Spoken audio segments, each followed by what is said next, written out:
Have you ever laid in bed at night, heart beating just a little harder than usual, wondering if your body is trying to tell you something? It's a quiet fear many people over 70 carry, but rarely talk about. You might feel fine during the day, but nighttime is when the body slows down, and sometimes that's when hidden risks rise. Stroke doesn't always give a warning. It can happen suddenly, often in the early morning hours while you sleep or right after you wake up. But here's the part no one tells you. There are simple, gentle things you can do before bed that can actually reduce your risk without medication, stress, or complicated routines.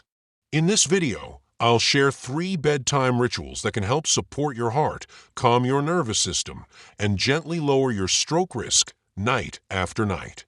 These aren't fads. They're real, science-supported habits that anyone over 70 can start tonight, quiet changes that may one day protect your life. Before we begin, I want to ask you something personal. Have you or someone you love ever worried about having a stroke during sleep or early in the morning? If so, comment yes below, just so you know you're not alone in this.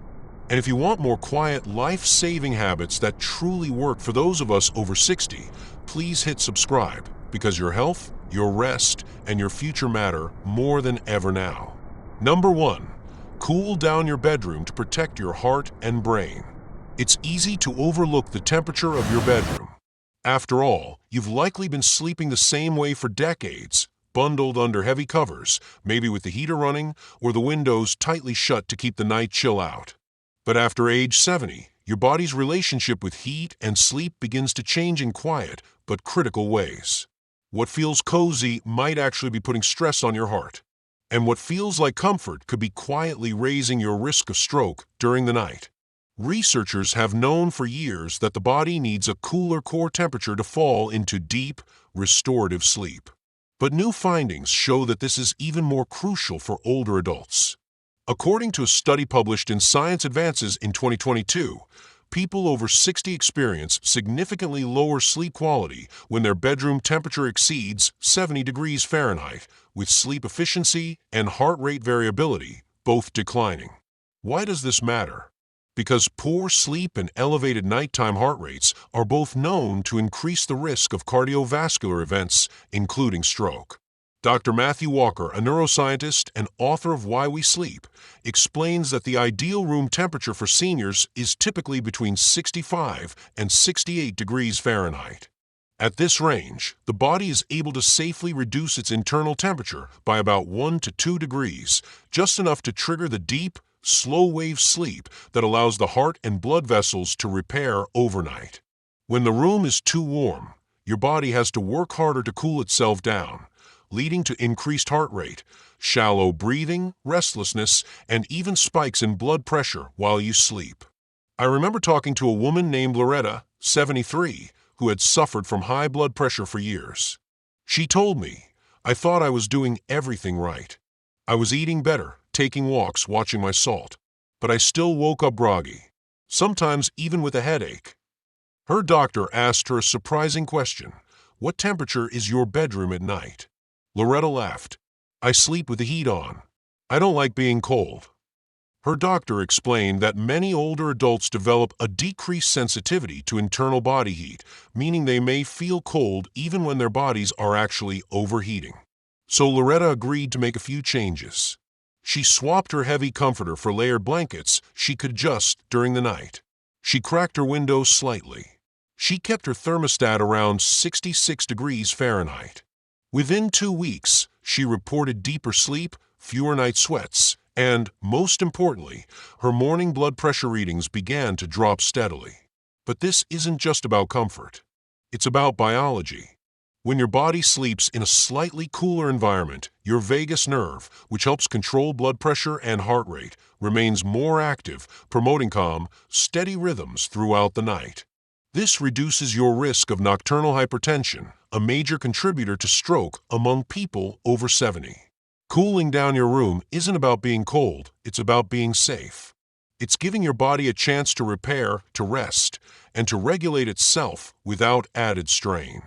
And unlike medications or surgeries, it's one of the simplest, most natural changes you can make. So tonight, take a look at your bedroom. Is it too warm? Are you using heavy flannel sheets year-round? Are you waking up feeling tired with a dry mouth or a racing heart? These could be subtle signs your body is overheating during sleep. Start by lowering the thermostat to 66 or 67 degrees Fahrenheit. Use light, breathable sheets. Add layers instead of relying on one thick blanket. Consider a small bedside fan or opening your window slightly, especially if you live in a safe, quiet area. Comment 1 below if you're willing to try adjusting your bedroom temperature tonight. You might just wake up tomorrow feeling clearer, lighter, and more rested than you have in years. And more importantly, your heart might thank you in ways you'll never see, but always feel. Number 2. Breathe or stretch for just 10 minutes before bed. After 70, your heart doesn't just need rest, it needs rhythm. And your brain doesn't just need sleep, it needs calm. What most seniors don't realize is that the state of your nervous system right before bed can silently raise or lower your risk of stroke. If you go to bed tense, anxious, or overstimulated, your body carries that stress into the night, often triggering a rise in cortisol, elevated blood pressure, and an increased likelihood of heart arrhythmias during sleep. But here's the good news. Just 10 minutes of slow, intentional movement or breathing before bed has been shown to significantly reduce these risks. It's free, it's gentle, and your body already knows how to do it. According to the American Heart Association, elevated nighttime blood pressure and poor sleep quality are both major contributors to stroke in older adults. One study published in the journal Hypertension found that individuals who practiced deep breathing exercises before bed experienced a measurable reduction in nighttime systolic blood pressure by as much as 10 millimeters of mercury in some cases. That kind of drop is significant. It's not just about better sleep, it's about protecting your brain and heart while you rest.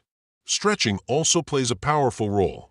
A 2020 study from the University of Saskatchewan showed that older adults who engaged in light, static stretching, like neck rolls, hamstring stretches, and shoulder mobility exercises, experienced improved vascular function and reduced arterial stiffness, both of which are closely tied to stroke risk. Simply put, stretching helps keep your blood vessels elastic, your circulation steady, and your heart calm. Let me tell you about Walter. He's 76, retired, and like many others, used to go to bed every night with the news blaring from the TV. Loud voices, flashing headlines, political tension. He thought he needed the noise to feel connected. But what it really did was spike his cortisol levels right before bed. His heart would race. He'd toss and turn. He'd wake up at 3 a.m. feeling anxious for no clear reason.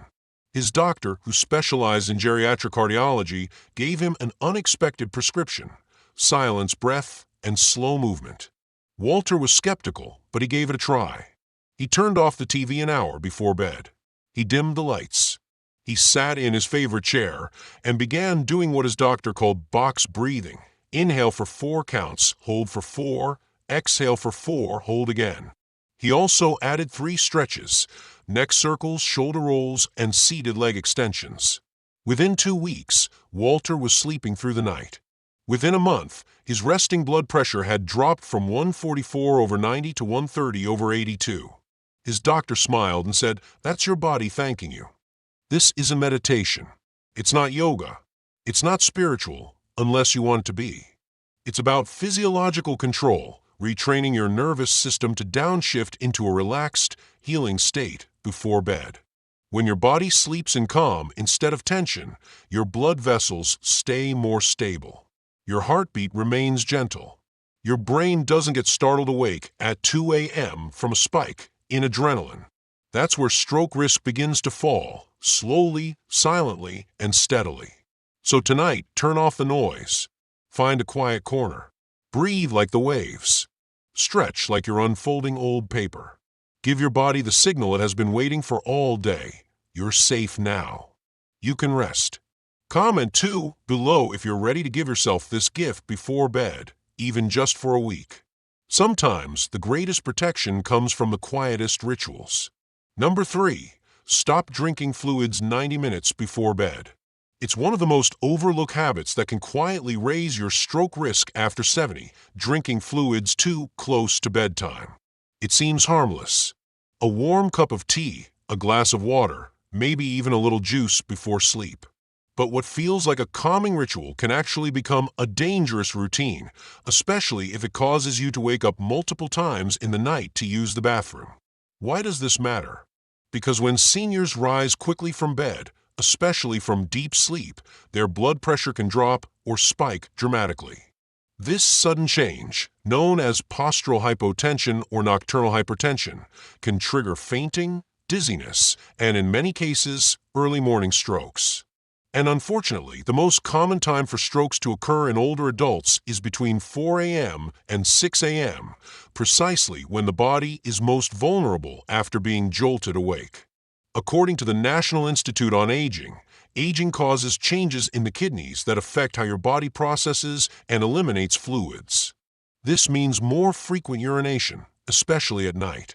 And according to research published in Stroke Journal by the American Heart Association, seniors who frequently experience sleep disturbances due to nighttime urination, a condition known as nocturia, are more likely to suffer from strokes and heart attacks due to repeated interruptions in cardiovascular recovery during sleep. Now let me tell you about Gerald, 78, who was waking up 3 to 4 times each night to use the restroom. He thought it was normal. "It's just what happens when you get old," he shrugged.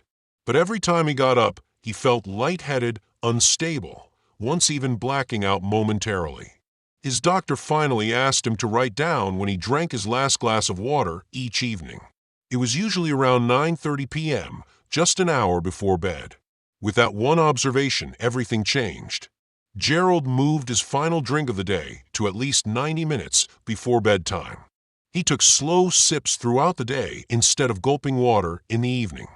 He even started adding a pinch of sea salt to his afternoon glass to help his body absorb fluids better and reduce late-night elimination.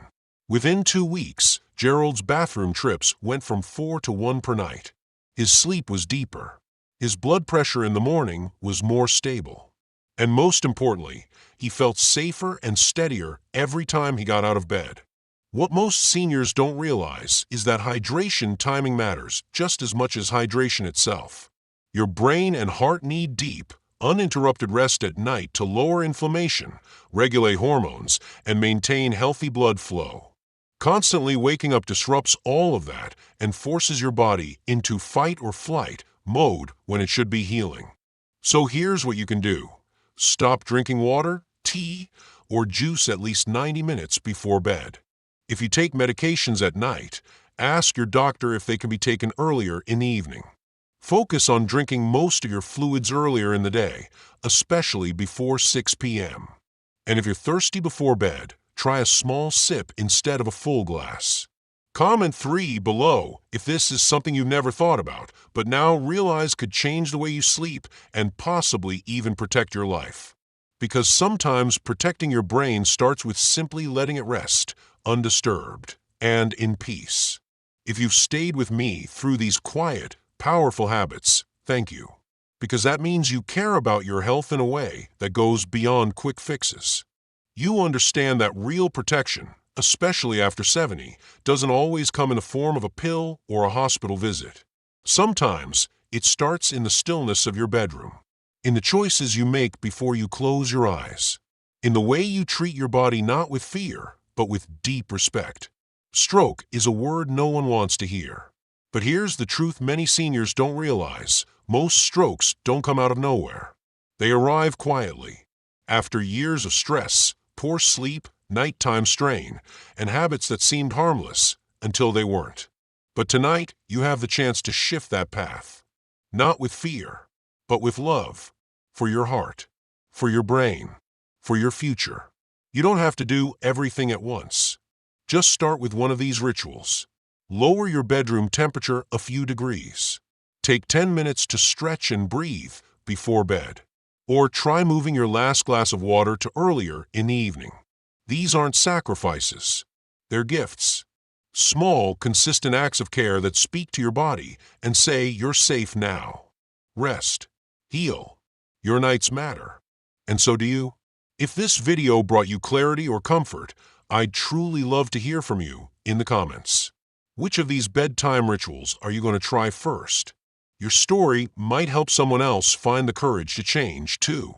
And if you haven't already, please like this video and subscribe for more quiet, life-giving wisdom each week. This channel is a place for people like you who want to live longer, feel better, and age with strength and peace. You're not alone on this journey, and it's never too late to make your nights safer and your life fuller.